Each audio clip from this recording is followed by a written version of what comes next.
ब्रह्मा जी ने पूछा कि तीर्थों में जाने के बाद, तीर्थ पूजन करने के बाद तो आपका मन, आपकी बुद्धि, आपका स्वभाव, आपका शरीर बहुत परम पवित्र हो जाता है, प्रफुल्लित आप हो जाते हो, आप प्रसन्न वदन होकर लौटने चाहिए। आपके मन में यह क्षिप्तता, विक्षिप्तता क्यों है नारद जी? नारद जी ने कहा कि मैं जिन तीर्थों में गया, मुझे वहां पुण्य तीर्थों का जो पवित्र है, उस पवित्रता को मैंने नष्ट होते देखा, और उन तीर्थों में मैंने कलयुग का प्रभाव देखा, इसलिए मेरा मन बड़ा खिन्न है। जितने भी तीर्थ क्षेत्र हैं वहां अब काल का प्रवाह बहुत हो गया है। उन तीर्थों की जो महिमा थी, उन महिमा को जान के समझने के बाद आने वाले लोग और उसकी महिमा को समझकर वहां भक्ति करने वाले, अर्चन, पूजन, दान, पुण्य,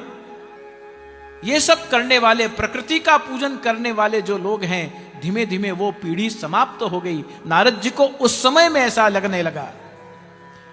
कि सभी तीर्थों में काल का प्रवाह, कलयुग का प्रवाह इतना प्रबल रूप से स्थापित हो चुका है कि वो सब तीर्थ अब धीमे धीमे मलिन हो रहे हैं। उन तीर्थों में न तो रहने वाले लोग और न तो वहां आने वाले लोगों को उस तीर्थ की महिमा मालूम है, और ना ही आने वाले और रहने वाले लोगों में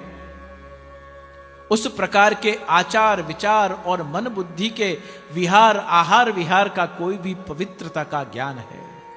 तीर्थों में जाकर लोग कुछ भी खा रहे हैं, तीर्थों में जाकर लोग कुछ भी पी रहे हैं, तीर्थों में जाकर लोग कुछ भी अनाचार, व्यभिचार आदि कर रहे हैं। जहां कोई भी प्रकार का कोई भी संकोच, कोई भी कार्य करने के लिए, जो तीर्थाटन के लिए, आजकल तीर्थों में अधिक सुविधाओं प्राप्त होने के कारण उसका तीर्थत्व नष्ट हो रहा है।